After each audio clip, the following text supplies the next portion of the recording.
So the bottom line is it gets back to acceptance. For most of us on our own, it becomes a forced acceptance. And this is why I would really like to do this group of souls like myself who want to come together and practice listening to each other, hearing what's inside without just hearing, like midwives, hearing it, practicing that, giving ourselves the gift of allowing ourselves to accept ourselves as we are and allow what's in us to come out without a plan or reflection upon it or discussion about it or anything like that. That, in other words, what comes out of us, the content doesn't matter. It's that it comes out, because we don't know what it is anyways, but that it comes out. It comes out, it comes out.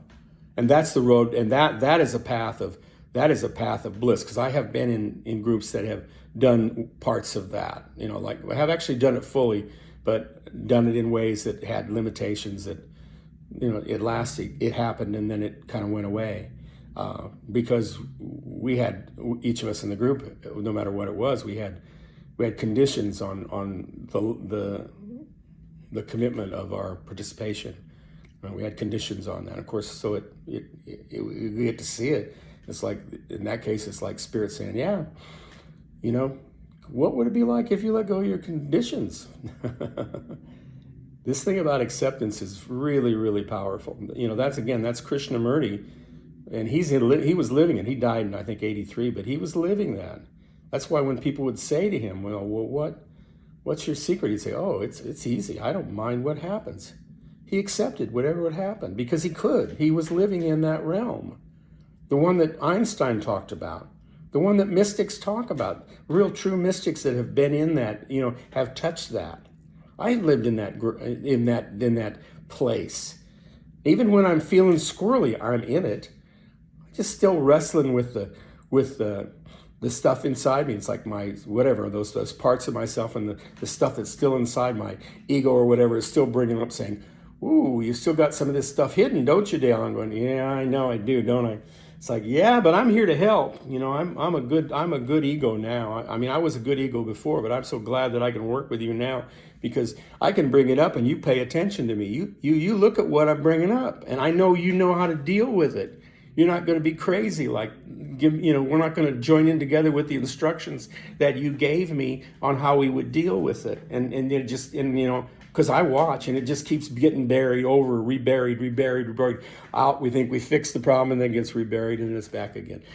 Freedom comes from questioning the reality of any of it. That's and accepting that it's not true, and you don't have to find the answer. You can just accept. Eventually you start accepting the fact that you know what truth is and you know what a lie is. You don't have to analyze it. You can feel it in your heart. You can feel it in your soul. Then the clearer you are, the return more to like the clear state you were as a baby, a child. That's why, Jesus was talking about the kingdom of heaven for the children, because he's saying, well, it's for they're for them because they're open. They know what's true and what's not. And they don't have a lot in the way, of saying yes or no to what is yes to truth and no to what is not. And they're not worrying about where that leads or what other strategy we're going to have to do.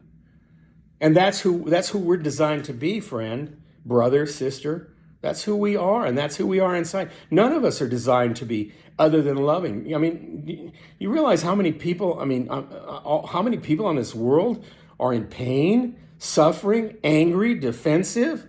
We're not designed to be that way. That is not who we are, any of us. Any person who's feeling that, experiencing that, they're just wearing the masks of the masks of the masks that they've had to place on to try and survive in this place. That's all they're doing. And and sometimes the masks look kind of pretty, but everything changes because this experience, this world, get ready for this. It's true. The physicists have told us all the time. This world is entropic, entropy. What goes up always comes down. You put up energy to build something up, whether it's a life, it's a career, it's a self-image, it's a way of controlling your life. That takes energy. Guess what? All that comes down. Because what comes up That's the law of this planet. That's the law of physical nature. It's not the law of consciousness, but it is the law of this world. What goes up must come down. It will.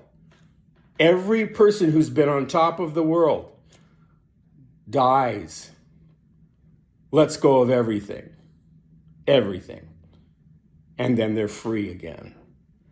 This is about letting go of things now. We don't have to keep doing the drama. We don't have to know that the universe is miraculous and friendly simply because we're pretty close to fully testing that the other way is not. We can let that go, especially together. We can do that together. I don't know. I probably got a lot more to say. They'll come on some other video. But I think I'm going to stop for now. Thanks for listening.